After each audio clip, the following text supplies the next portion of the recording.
السلام عليكم ورحمة الله وبركاته. مباراة الأهلي والاتحاد السكندري. خليني أول حاجة أبدأ بالتقييمات على طول.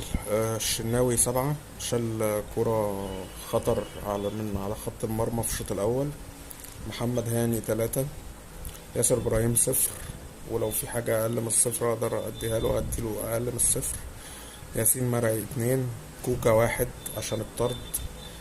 مروان عطية 4، بالرمضان 1.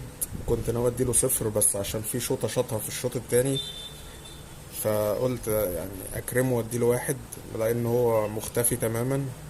الاهلي بيلعب ناقص لعيب. تريزيجيه 5 عشان حاول محاولتين، واحدة في الشوط الاول واحدة في الشوط التاني. زيزو 8، يعني سجل وصنع. بن شرقي 7 عشان سجل. جراديشار 3، تايه ومش لاقي نفسه. ديانج 2، طاهر 1، يعني عامل نفسه مهاجم بالكذب. احمد عبد القادر 3، هو احمد عبد القادر بينزل يدافع امتى؟ مش عارف. عمر كمال 3، محمد شكري 2. طيب الشوط الاول الاهلي نازل يدافع، نازل يهاجم. كان مستحوذ، كان مسيطر، كان ضاغط. في فرصة في الدقيقة 11 لتريزيجيه، بن شرقي عملها له ما طمعش فيها. تريزيجيه شاطها جت في القايم. في الدقيقة 15 الأهلي جاب الجون بتاع تريزيجيه، عرضية من زيزو. بن شرقي استلم وهدي عليها وبص وحطها بوش رجله. تمام زي الفل. خلص الشوط الأول على كده. الشوط التاني تراجع غريب جدا من لعيبة النادي الأهلي، مش فاهم ايه سببه.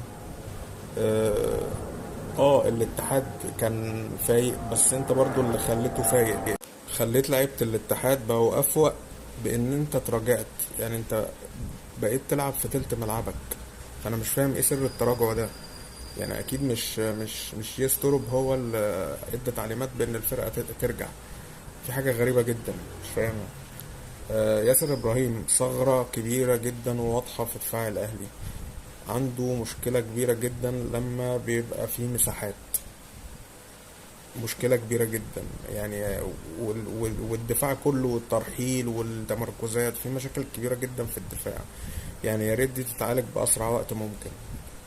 وما ينفعش ان فرقة زي الاهلي تبقى ضغطة 90 دقيقة، ومثلا يبقى في لعيب بس هو في نص ملعبك هاني مثلا. لا، لازم يبقى في معاه حد كمان او حد كمان زيادة. ما ينفعش كده لان بيبقى في هجمات مرتدة خطر جدا.